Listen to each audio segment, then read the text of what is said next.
তার 1 বছর ধরে বিভিন্ন রকম বিতর্কে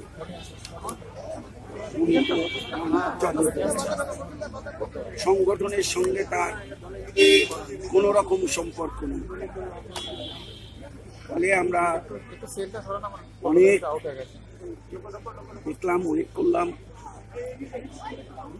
মুখ্যমন্ত্রী তার দলের নেত্রীর সাথেও কথা বললাম, তাকে সরিয়ে দেওয়া। অন্যদিকে অনুপম হাজরা, তিনিও এই একই ধরনের এর থেকেও ন্যাক্কারজনক কাজের সঙ্গে যুক্ত। নানা সময় তিনি মন্তব্য করেছেন প্রেসিডেন্টকে, এমন এমন কাজ করেছেন যা দলের নীতির সঙ্গে মানায় না। তাকেও আমরা সরিয়ে দিই। এই দুটো সাংগঠনিক সিদ্ধান্ত বললাম।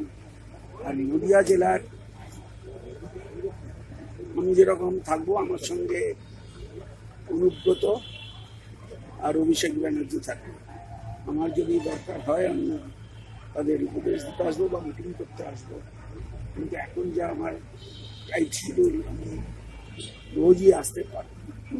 দাদা, এই সরিয়ে দেওয়াটা কি মানে বহিষ্কার বলবো না কি বলবো? এটাকে দল থেকে বহিষ্কার করা হলো বলবো? আমি তো বলছি তুমি বুঝে নাও কিরকম। আচ্ছা, আরেকটা কথা হচ্ছে যে এই যে অনুব্রত মণ্ডল আর অভিষেক ব্যানার্জি, তারা কি ধরনের দায়িত্ব পালন করবে? মিটিং করবে, বুঝে যাবে, ভোটার লিস্ট দেখবে। এটা তো আর আমি দেরি করতে পারবো না, আমার পক্ষে সম্ভব এগুলো হবে।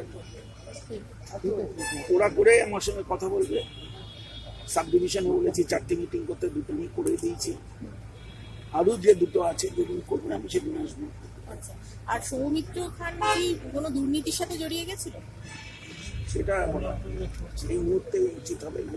যার দলের সঙ্গেই কোনো সম্পর্ক নেই, দল তাকে কি করবে? ঠিক আছে দাদা, থ্যাংক ইউ।